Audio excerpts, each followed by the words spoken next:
Meskipun konten ini tidak berhubungan langsung dengan dunia teknologi yang biasa gue bahas, tapi gue ingin banget kalian anak-anak Indonesia, mulai dari anak Jaksel sampai penikmat lagu Sampang Banjir Pole, untuk mendengarkan ini demi mewakili perasaan kita, para muda-mudi di Indonesia yang sudah jengah dengan keadaan Indonesia saat ini. Di tengah carut-marut mengenai rencana jabatan presiden yang akan diperpanjang, gue sudah meriset beberapa hal yang menurut gue kita semua harus tahu dan bisa mempertimbangkan ini dengan matang-matang. Karena ini bukan cuma tentang sebuah titel yang disandang oleh seorang presiden, tapi juga tentang kemaslahatan orang banyak dan kemajuan negara yang akan masih kita tinggali berpuluh-puluh tahun ke depan. Fakta pertama adalah ekonomi kita sekarang berpotensi untuk turun sekelas Timur Leste dan Samoa semenjak pandemi Covid ini. Bayangkan saat ini untuk ukuran Asia Tenggara kita masuk sebagai predikat negara kelas menengah ke bawah untuk Asia Tenggara, yang dimana indikatornya adalah angka kemiskinan yang meningkat tajam setelah pandemi Covid hingga 27,55 juta penduduk Indonesia. Yang kedua adalah kenaikan harga yang meroket, seperti BBM naik hingga 12 kali cuma dalam kurun waktu satu periode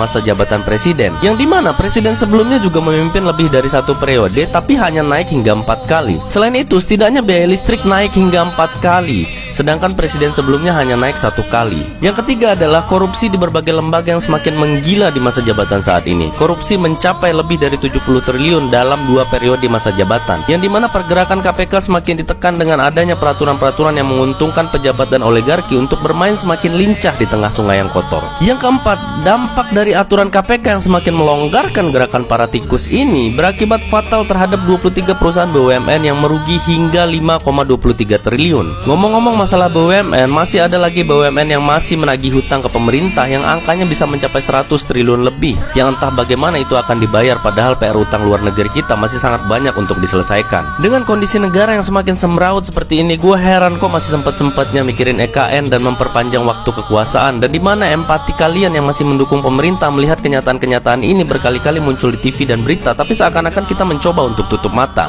Ya udah, oke lah ya, ini sudah tidak bisa diubah lagi karena nasi sudah menjadi bubur. Tapi saran gue untuk pemilu di masa mendatang, walaupun kita semua sudah tahu tentang rahasia umum di dunia politik, apalagi quotes dari orang-orang yang sudah skeptis korupsi tidak bisa ditiadakan, tetapi bagi gue, apabila pemilu tidak bisa dijadikan ajang untuk memilih yang terbaik, setidaknya ini bisa mencegah yang terburuk berkuasa.